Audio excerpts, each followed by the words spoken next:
Danimarkadan hər kəsə salamlar. Bugün sizə sizin bilmədiyiniz bir şey demək istəyirəm. Turist vizəsindən Avropaya gəlmək. Necə? Siz Avropaya gəlmək üçün işçi vizəsinə başvurursunuz, ancaq ki alınmır və ya siz tapa bilmirsiniz ki, necə turist vizası, işçi vizası alın, Avropaya gedin deyə.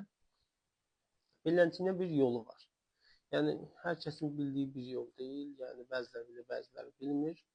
Siz əvvəl LinkedIn üstündən tapırsınız şirkət. Yəni, nə iş işləyəcəksiniz. Tapırsınız, danışırsınız. Və ya da ki, Facebook üstündən Almaniyada yaşayan Azərbaycanlılar, Türklər, İtaliyası olsun, Fransası olsun, nə bilməm, Lüksemburq, İsveç, şimdi hər hansı bir ölkəni bunlarla danışırsınız. Sizi advokata yönləndirir. Çünki bütün şirkətlərin advokatları var. Advokat sizə e-mailinə etibarnamə, siz yəni bütün sənədləri ona nə etibar edəcəksinizsə.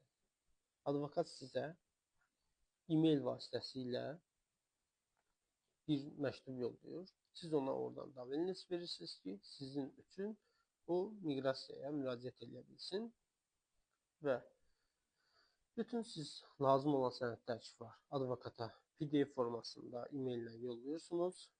Advokat sizin sənədləri işləyir.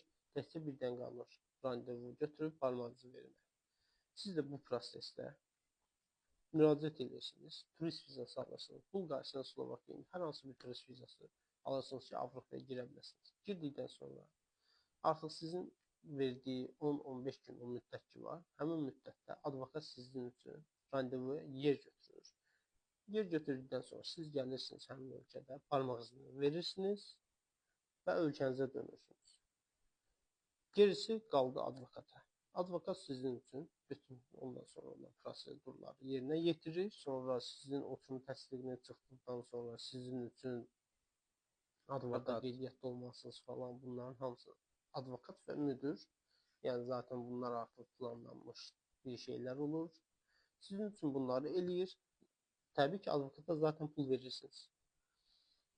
Və ya ola bilsin ki, şirkət tərəfindən ödənilir, bəlirli məbləğ aylıq çıxa bilər. Yəni, insana baxır, danışıqlığınıza baxır. Beləncə, yəni bu mümkündür. Onun üstündən də siz oturum alıb Avropaya rahat gələ bilirsiniz.